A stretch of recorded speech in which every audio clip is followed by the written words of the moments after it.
এক অভাবনীয় ঘটনা। ভিখারির ছদ্মবেশে ঘরে ঢুকে নগদ 50,000 টাকা সহ সোনার গহনা চুরি।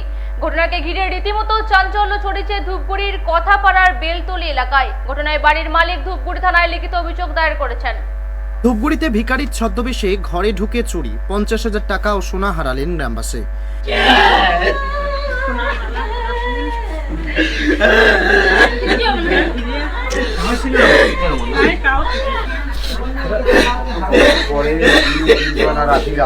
ধূপগুড়ির গাদং 1 নম্বর গ্রাম পঞ্চায়েতের কথাপাড়ার বেলতলি এলাকায় এক অভাবনীয় ঘটনা। ভিখারির ছদ্মবেশে এসে এক ব্যক্তি গ্রামবাসী ফজলার রহমানের বাড়িতে ঢুকে নগদ 50,000 টাকা ও 2 ভরি সোনা চুরি করে পালিয়ে যায়। এই ঘটনায় এলাকায় চাঞ্চল্য ছড়িয়ে পড়েছে। আচ্ছা, বাড়িতে কেউ ছিল না? লোকটার সঙ্গে তোমার দেখা হয়েছিল? আচ্ছা, মানে বাড়ি আসার পরে কি দেখেন? আলমারি ভাঙা?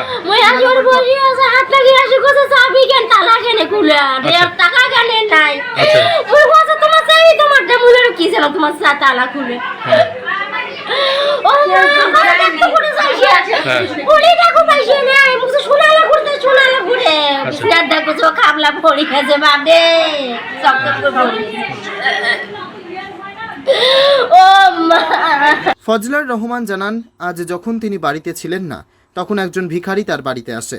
কিছুক্ষণ পর ফজলার রহমানের বাড়ির লোকজন যখন বাড়িতে ফিরে আসেন তখন দেখতে পান ঘরের আলমারি খোলা এবং তাতে রাখা নগদ 50,000 টাকা ও 2 ভরি সোনা নেই। এই ঘটনায় ফজলার রহমান ধূপগুড়ি থানায় লিখিত অভিযোগ দায়ের করেছেন। বাড়িতে কেউ ছিল না, আমি হাটে গেছিলাম। এমন টাইমে আসি, আমি হাঁটতাম, দেখি এসে দেখুন ঘটনা। এই মেয়ে শিক্ষা দিয়ে উঠলো, তারপরে আমরা গেলাম। যাওয়ার পরে দেখি ইয়ে ভাঙার পরে 2 ভরি মতো সোনা, 2.5 ভরি সোনা আর 42,000 টাকা নিয়ে গেছে। এখন কে নিয়ে গেছে সেটা আমি বলতে পারবো না। আচ্ছা, শোনা গেল যে কোনো এক ব্যক্তি ভিখারি বেশে ঘুরতেছে। হ্যাঁ, ভিখারি বেশি। আচ্ছা, আপনারা তো কেউ দেখেন নাই? না, বাড়িতে ওই সময় কেউ ছিল না? না, তারই বাড়ি বলতেছে। আচ্ছা, সোনা কতগুলা? এই সোনা এখন মালা ছিল আর চুড়ি আর কি নাই। সোনাটা এটা কার? মেয়ের সোনা। মুই দান দিছি। আচ্ছা, দান দেওয়ার পরে মেয়েটাকে ছিঁড়ে যাই থাকে। আর এই আলু বেসন 42,000 টাকা, 50,000 ছিল, 8,000 টাকা মিলে গেছে আর 42,000 টাকা ছিল। এটা কোন জায়গার ঘটনা? এটা জায়গাটার নাম কি? বেলতলি, গাদং। হ্যাঁ, গাদং। থানায় অভিযোগ করবেন? থানায় অভিযোগ করি নাকি? এই যে দিনের বেলা এই যে ঘটনা, আপনার জীবনে কোনদিন ঘটেছে এরকম? না। দিন দুপুরে চুরি? না। এই যে বাড়ির পাশে ওটা দিন দুপুরে চুরি, কি বলবেন? এখন কি বলবো, দিনকাল খুব খারাপ। চুরি হয়ে গেল, গরিব মানুষ, সোনা দানা টাকা পয়সা সব লুট হয়ে গেল। কি করতেন উনি? এই যে একটু গরুর ব্যবসা করে, পরিবারে অনেক কয়েকজন লোক খাওয়া দাওয়া করে। শুনলাম না লোকটা নাকি ভিখারি বেশে আসছিল।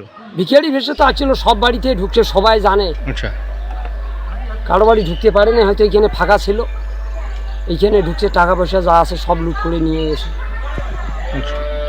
এই জায়গাটার নাম কোথাপাড়া বেলতলি। তো এই যে ঘটনা ঘটছে দিনের বেলা, তাহলে তো মানুষকে আর ভিক্ষা দেবে না যারা ভিখারি? না, এই পাড়ায় আর ভিখারি আসতে পারবে না। এই পাড়ায় আর আমরা ভিখারি ঢুকতে দিব না। মানুষকে আর কি করে বিশ্বাস করবো? না, থানায় অভিযোগ করতে হবে। জানাই না, এখনো জানাইতে হবে। ঘটনার খবর পেয়ে ধূপগুড়ি থানার পুলিশ ঘটনাস্থলে পৌঁছে পুলিশ ঘটনার তদন্ত শুরু করেছে। সানি রায়ের রিপোর্ট, পিবি নিউজ।